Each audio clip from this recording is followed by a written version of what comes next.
Welcome to the Unlearning Curve, From Crap to Clarity, a featured segment of the Unlearn the Crap and Level Up podcast, where your soul is calling, and we answer with truth, healing, and transformation. I'm your host, Kathy Baldwin, author, speaker, and guide for those ready to break free from conditioned responses and automatic programming, aka the crap that's been holding you back. In these bite-sized episodes, we'll get real about healing, subconscious rewiring, and rising into your power, one unlearning at a time. Welcome to Unlearn the Crap and Level Up. Your soul is calling. I'm your host, Kathy Baldwin. As you know, Unlearn the Crap is about the conditioned responses and automatic programming that go into our lives.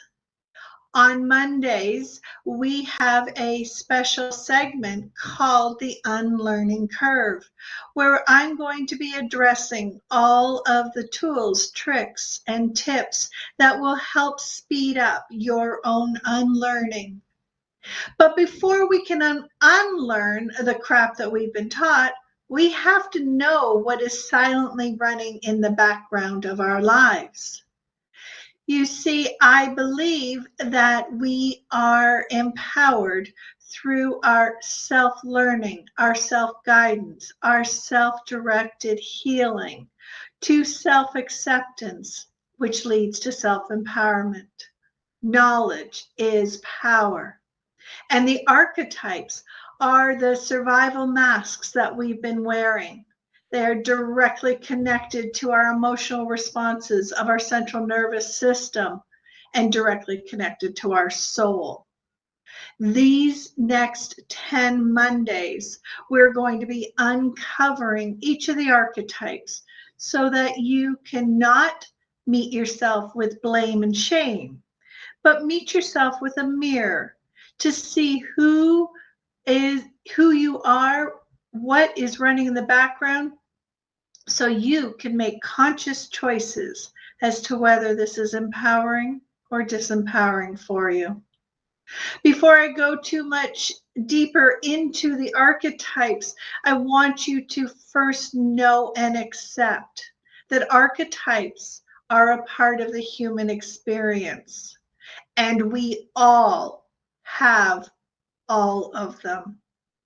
It is a matter of which ones are strongest, which ones are dominant, which ones are healed, and which ones are in running the show. This series is designed to teach you to know and understand what they look like, so that you can capture the true essence of what you choose to have running your show. Each week, I'm going to be uncovering a group of archetypes. I've grouped them based on different ideas and concepts that I believe are really important. And today's episode, we're going to be focusing in on the survival archetypes. So what exactly are archetypes? Well, they are our unconscious identity patterns that run through our thoughts and our choices and our relationships. We don't come by them just by ourselves. We come through them culturally, spiritually, ancestrally, through our family, through our education system, through our traumas. Your archetypes do not mean that you are broken. It means that you're under a program. And I really want you to understand that just like a computer, you can update your programming at any time. So, with that thought of gentleness and kindness and acceptance to self, let's dive deep into the archetypal patterns that are in all of us. Let's begin with the child archetype. The child archetype's shadow patterns show up as immaturity, fear of responsibility, dependency, powerlessness, and even magical thinking. That child archetype will have behaviors like constantly needing reassurance, constantly being told you're okay, you're beautiful, you're important, you're smart. When you are looking for exterior or external validation, that is the child archetype needing to be soothed. When you are looking for permission externally, you know how somebody will say, I give myself permission, or they're waiting for someone to say it's okay to put yourself first on the list. If you've been listening to my podcast or reading my books, you know this was a big one for me that I needed to unlearn. The thought that somebody else will fix it or fix me. Waiting for Prince Charming to come along and make things all better. Or feeling the weight of criticism or conflict, feeling like it is too much for you to handle. These are common behaviors that says your child archetype is running the show. The thoughts that'll come with that, the beliefs that are attached to the child archetype are, it's not my fault.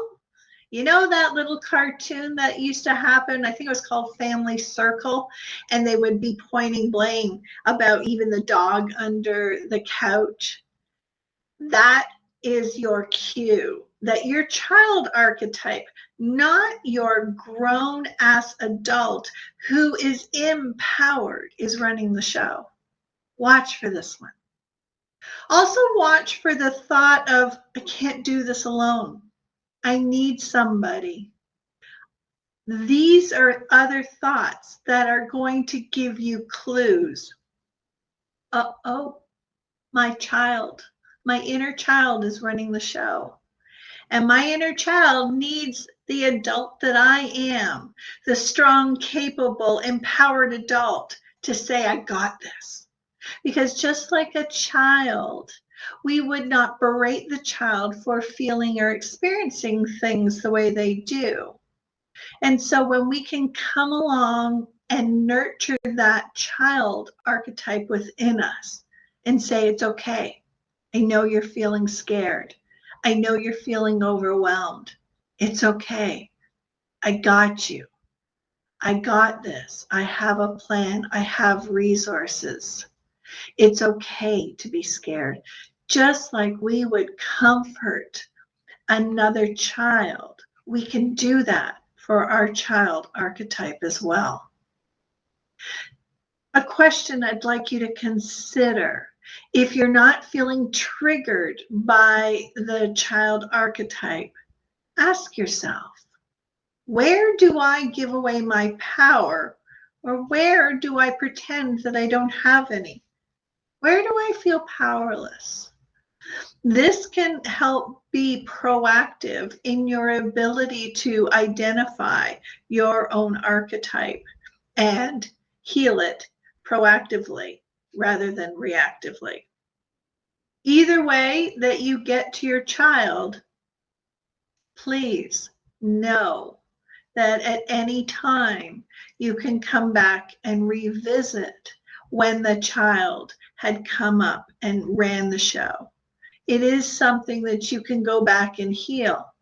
I actually have a picture of myself as a 1-year-old sitting over beside me to remind me that I never know when that child archetype is going to pop up and I need to take care of her. The second survival archetype that we deal with is the victim. And again, remember, every single one of these archetypes, we have all of them within us. It's just a matter of who's running the show for what situation. So the shadow part of the victim archetype will show up in blame, helplessness, avoidance, lacking accountability. It's also part of what we've been societally taught with learned helplessness. That is part of unlearning the crap that we seriously need to get rid of. It is part of the programming that is designed to keep us stuck and trapped. Our marketing companies that have marketed to us, big business, big pharma, our social structures, our medical structures, all of these have purposely enacted the victim archetype within us as a way to control and manipulate us. Again, acceptance and seeing clearly that this is what is surfacing in a moment is all that is needed to take control back. So what are some of the behaviors that you can associate that tells you that your victim archetype has taken control of a situation? Oh, this always happens to me.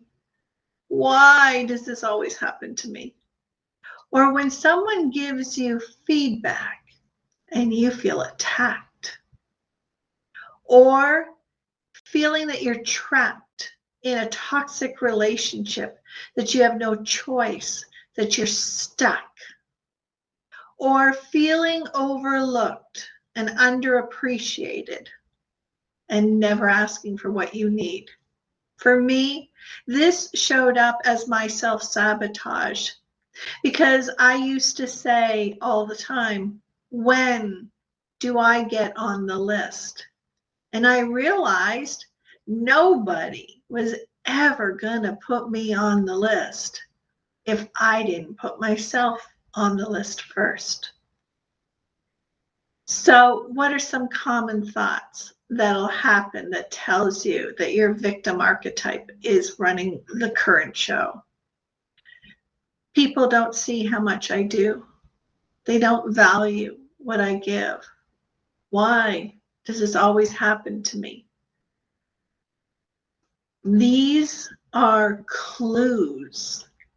They are part of our belief structure, our neuroprogramming. All I want you to be able to do, because this victim archetype can send us spiraling so fast. When you hear it, when you see it, when you feel it, you can stop it. You can take back the power and the control. So the thought that I want you to think about proactively or journal: where am I waiting to be rescued instead of rising? Because this archetype shows up in our fairy tales. Cinderella, Prince Charming, Snow White, waiting to be rescued, waiting to be saved, waiting for somebody else to tell us that we're important. This is seriously an inner game. And everything that we are looking for externally, I know I'm sounding like a broken record, we can and need to choose it for ourselves. Okay, moving on. The Saboteur archetype. Okay, so what are the shadow patterns that tells you that this archetype is running the show right now? Fear of success, fear of failure, procrastination, and perfectionism. And this is one we hear a lot about lately, the imposter syndrome, where we feel like we are fake, that we are afraid to step into our zone of genius because we are so afraid of either success or failure. It is afraid of judgment, afraid of being seen less than we actually are. So how will these behaviors manifest that tell us that the saboteur archetype is now running this situation. Have you ever started some really big projects that you're really excited about, but you don't finish them? How about talking yourself out of opportunities? Like, for example, on a recent podcast, when I was interviewing someone, they said that this archetype was popping up in their head, and their mind was saying, you can make an excuse, you can say you're sick, you can reschedule. That is this archetype. Yes, we will have those thoughts. We all do. We have this part of our brain that's trying to reel us back into safety, because these survival archetypes are designed to be connected directly to our reptilian brain that does not care if we're happy, healthy, successful. All it cares about is that we're surviving and we're alive. So what are some of the common thoughts that will come up when we are in the archetype of the saboteur? What if I screw up? What if I'm not ready? What if? Any of these thoughts, I'm sharing them with you so that you can self-identify. Again, if this is something you want to take on and do it proactively, ask yourself, where have I pulled the plug just before my breakthrough? Where have I stopped before I actually crossed the finish line? Where have I given up? The fourth archetype that we're going to talk about today, because in this series we're going to cover 4 archetypes on each one, and like I said, we're going to be grouped into sections, because when we're in survival mode, one or all of these are going to pop up. The prostitute. The prostitute will sell our time, our body, our value, our truth for approval, safety, love, or money. We have all been the prostitute in some or many areas of our life. The job was designed to have us sell our time, our talent, in exchange for money. That is part of that survival mechanism. We can also, this is one of the ones that was really important to me, because I would sell anything that people needed from me in order to feel safe, in order to feel accepted. And that selling of my own soul, the self-sabotaging that I did when I gave away what I needed and wanted to others, was one of the hardest things I had to do in my healing journey. So I need you to know that as I'm sharing this, I've experienced every single one of these. We all do, we all will. It's a matter of how quickly can we capture and recognize and step in and make a different choice. Because our triggers are our clues. So what are the clues? What are the behaviors that say that our prostitute archetype is in charge? When we say yes, when we mean no. Even if it's a social thing, even if it's giving the shirt off of our back. I did that once before. Someone said, "Oh, I love that shirt you're wearing. Can I have it?" And it was something I really loved and wanted and was excited, but I gave it away. How about being silent, not saying your opinions, afraid to speak up, afraid of your voice, just so you'll be liked? How about taking on clients or jobs or relationships that drain you, that that allows us to attract those vampires that suck the energy right out of us. The prostitute archetype also shows up when we're hiding our spiritual, our political, or our creative truth. This one is tied to a meme that we've been taught that I am working really hard to have us address in the Unlearning the Crap philosophy. And that is, don't talk about politics, religion, or money. The reason we were taught not to talk about these three things is to keep us small, to keep our voice quiet, to be self-suppressing, to be easily liked and not offend, not disrupt. No more, people. No more. Stand in your authenticity. It doesn't mean that your thoughts, feelings, beliefs need to be imposed or agreed upon by anyone, but no more hiding. Own who you are, own your place. So what are some of the thoughts that will pop up when you are having the prostitute take over your archetype and the emotions? I just have to play the game. Or I might lose everything if I'm honest. They might not like me. I might not get the job. I might lose my relationship. My kids might not keep me in their lives. I might be rejected. These are some of the thoughts. They're painful. So my prompt for you to question in a proactive journal moment when you're in a safe place, where am I hiding my truth in exchange for something else? Identify it ahead of time, because once you know, you can't unknow anything.